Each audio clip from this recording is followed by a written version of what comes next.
Hi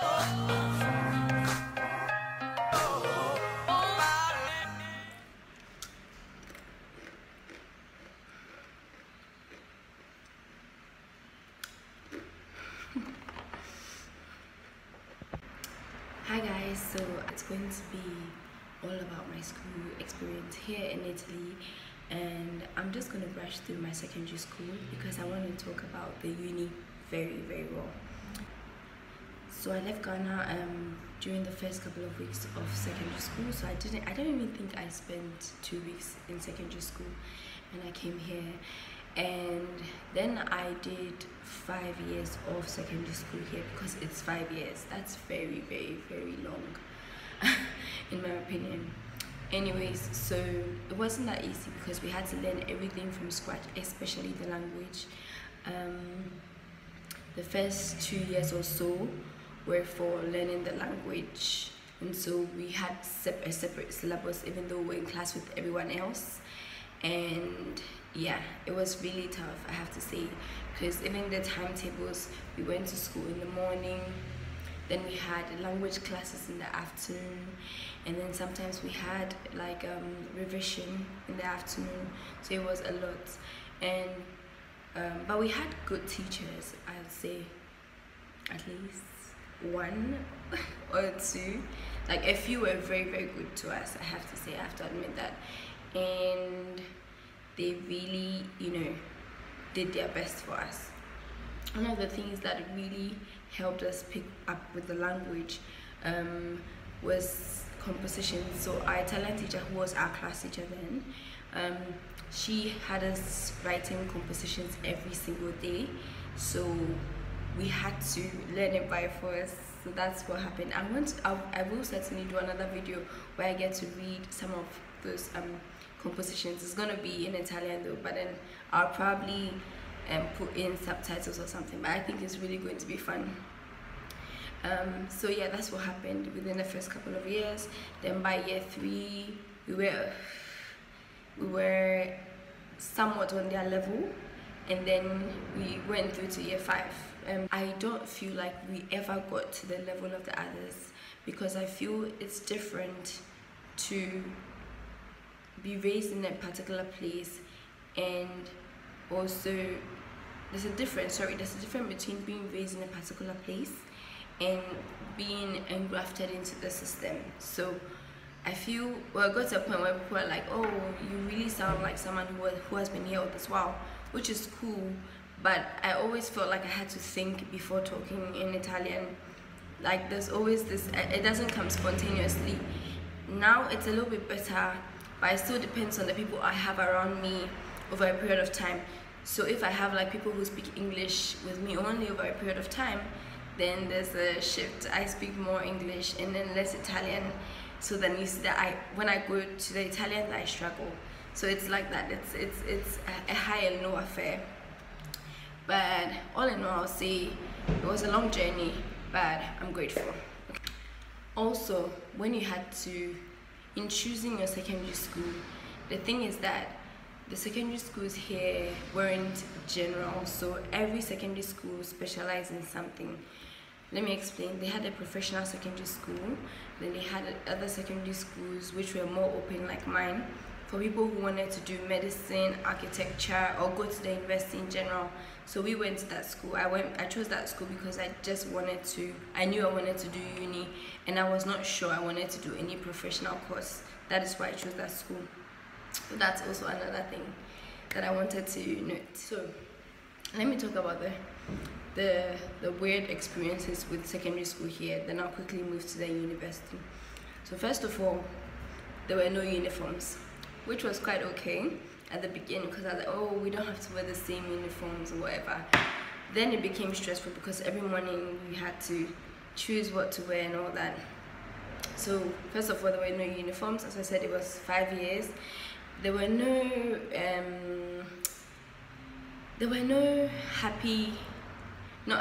fun events. There were no fun events in our secondary school. It was just, can I say it was boring? I mean, no shade, but it was kind of boring. If I compare it to secondary schools in different parts of the world, maybe even in Ghana, or even in the UK. It depends. I know it depends if you're going to a Catholic school or whatever, but then sometimes you have games with other schools and all that. It didn't really happen in my school, so I feel it was quite boring. There were days when it's called autogestione, where we were left to do what we wanted, activities in the school, but bringing another school was always an issue. Everything is an issue because they consider security, emergency exits, how many people the school is supposed to contain and all that. So then it wasn't as fun, I should say, but yeah, it was okay. One nice thing was the trips we had every year, because every year we'd go to a different city in Italy or something, and in the 4th and 5th year you get to go outside the country. So I remember going to France. I think in the 4th year we didn't behave ourselves well or something, so they didn't take us anywhere. There was this excuse that professors brought anyway. The 5th year was our final year, so we didn't travel. The 4th year we did go to France, if I'm not mistaken. I hope I'm not mistaken. But anyway, we did go to France at a certain point, and that was really, really fun. What else is there? Okay, I think that's about it. Okay, let's go to the uni experience, because that's what I want to talk about. So okay, let's go to uni. I finished secondary school and I chose one course. I think I chose cultural mediation, because I was already a cultural mediator by then. I was just doing part-time, so they would call me when they needed me. But I wanted to, go further and do something, go further. So I chose cultural mediation, but I did not get it. Okay, so I was a bit down in that period. But then one of my friends who was already in the same uni doing another course told me, you know what, my course is really cool, you should come and check it out. So I did go and check it out. I liked it. It had similar subjects, just that cultural mediation was more about languages, whereas this was international relations. So at the beginning I was like, well, it's not really what I wanted, but let me try it. So I tried it and I loved it. Now, before I get to the mistake I made, I want to explain how the system works. In Italy, you get to schedule your exam as you prefer, in the sense that they always have different calls. They have infinite calls for the exam, and you get to schedule your timetable.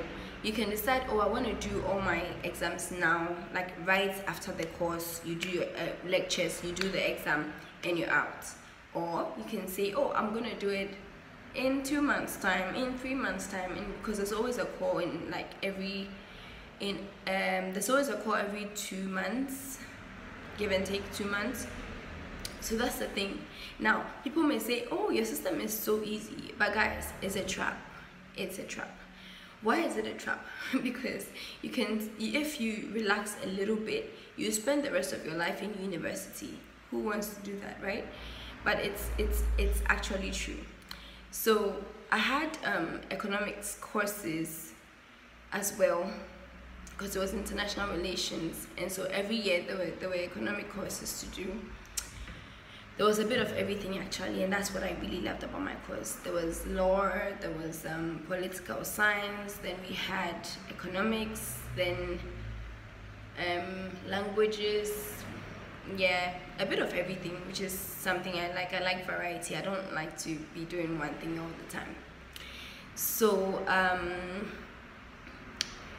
what happened, that in my first year I decided, I think I traveled, yeah, when it was time to do the first economic exam, right after the lectures, I traveled.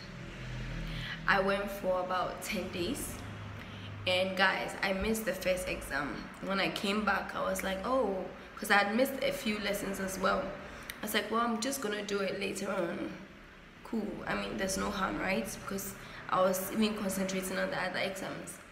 So that was year one. I did that. I did most of my exams, and I had economics to do.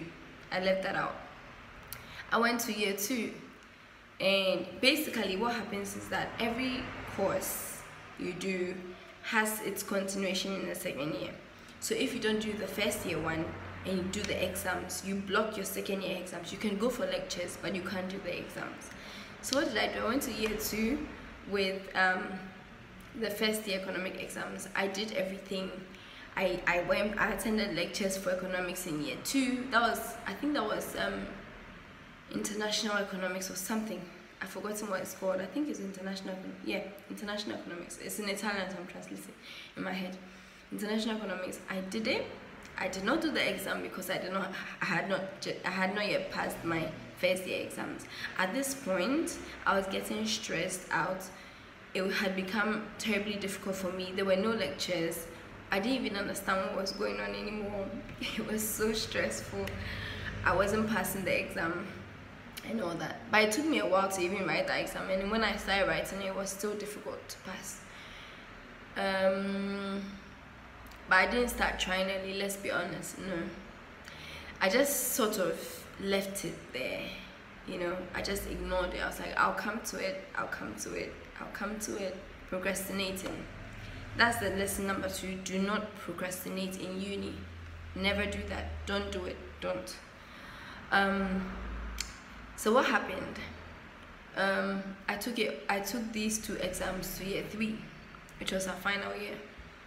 And then I made the greatest mistake of all times. What did I do? I decided to choose, because you could major in 2 things. You could major in international organizations or international trade. But I decided to do international trade, which had various economic courses to do. Now, do I regret doing international trade? So and so. Like, sometimes, only because of the economic courses. Apart from that, other courses such as international trade, law, and all that, they were fantastic. I loved them. But all the economics exams were so much. So what happened at the end of the 3 years of uni? I ended up doing all my exams except first year economics, second year economics, and third year economics. Entire genius. So I left all these economics exams for the end, and now I had to just break the barriers down one by one, and that was so much for me. It was so much. I would say lesson number 3 for me here is harness your strength, or harness your strengths. Do not emphasize, or if you know there's something that you're not too good at, I would advise that you don't concentrate on that, or you don't put all your energy on that. I don't know how to say it. Just harness your strength and develop your weaknesses. But to major in my weakness was the biggest mistake, in my opinion. Majoring in the course I knew wasn't my thing, or in the course I knew I had already issues with. That was the deal breaker for me. And I feel sometimes you're influenced maybe by colleagues, by your peers or something. And because I remember my best friend was doing that course. I don't know, maybe it was part of the reason why I decided, oh, let's do that together. You get it? So it's important that you know what you want as an individual. You know that I'm good at this, and this is what I want to do. I'm going to harness my strength. And then it doesn't matter if I have the economics as a minor, or as, you know, a course I'm doing on the side, but to major in it where you have so many economic courses, or where you have so many courses that you're not good at, I think that is a huge mistake. And this is a lesson I've learned for life, that it's just about knowing what you're good at, and, you know, developing yourself in that even more, you know, pointing yourself, just hitting on that more and more and more, and making sure you expand that. Whilst and in the meantime, develop what you're not good at, you know, maybe try to gain more interest in it and all that, like get people to explain it to you, but don't decide that you want to be a genius or you want to challenge yourself, because that was my mentality then. I was like, I don't like economics, but I'm going to do economics just to challenge myself, just to know that yes, I, Joan, have made it. You know, it doesn't make sense. Who are you even trying to prove yourself to? So yeah, I think that was my major issue or regret. But hey, it was a life lesson. It wasn't just a lesson for uni, and that's why I really want to share with others. In this period, so many people will be choosing their courses. Maybe they've already chosen it, but if you're starting uni now, I want you to take this with you. It's my experience, and I'm sharing it with you, that you should gradually learn to know what you're good at and harness that and develop that and expand that. Okay, expand what you're passionate about as well. Or yeah, just let that go, and do not follow what people like, because trust me, after uni everybody goes their own way, everybody starts their own life. You are not carrying anyone with you, so it's a very personal decision that you have to make.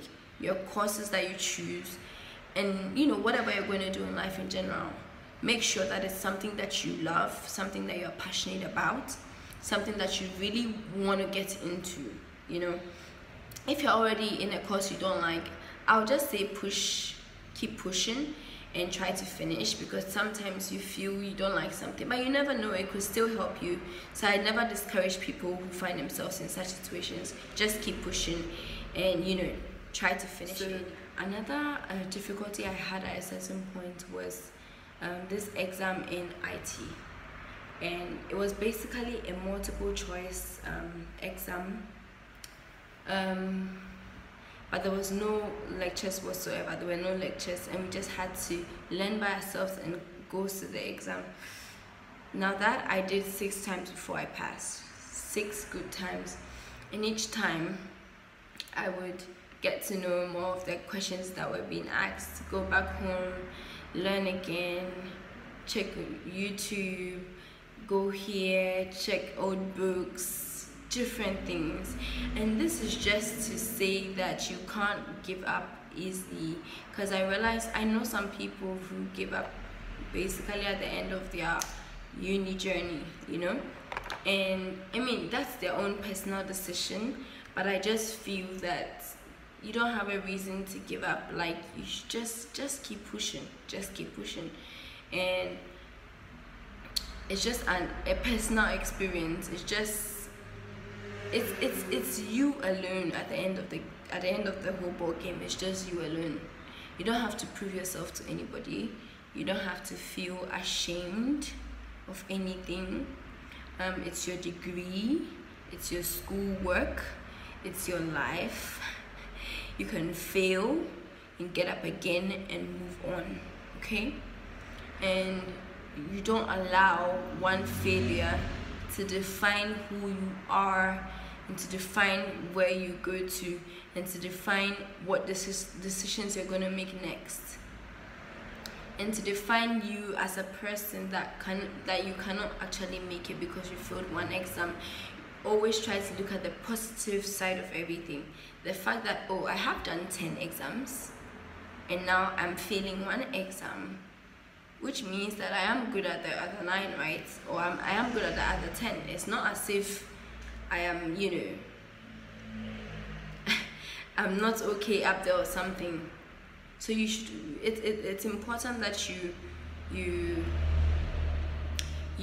appreciate how far you've gotten to. You look back and know that you are not. One of the phrases, oh my god, this phrase took me through the rest of uni when I was in difficulties. It says, slow progress is better than no progress. This phrase was everything to me. So it was about me trying to take one step at a time, especially when I had those economic exams to finish. It was all about trying to take one step at a time, finish one exam at a time, one exam at a time. That's how I finished. And it did not matter to me how much time I took anymore. The only thing that mattered to me was that I finished. And this in my opinion should be the mindset. I know that sometimes we are pressurized. We start seeing our friends graduating. Oh my god, how many of my friends, people graduated for years before I graduated, I have to say. But as I said, it's a personal experience. It gets to the point where it's just you, yourself, and you. So yeah, do it for yourself. Do it for yourself. Just keep going, and you find you eventually get there. And that's the nice part about it. On my graduation day, there was no one else from my class or whatever it is. but I enjoyed every bit of it because I knew that I deserved it. I think that's all I wanted to tell you. That's my experience. I hope you enjoyed this video. I'll definitely do that video where I get to read the Italian composition that I wrote years and years ago when I didn't speak the language well, just for the fun of it. Okay, thank you so much for watching this video. Remember that I love you. Take good care of yourself, especially in this period, and remember to be the best version of yourself always. Ciao.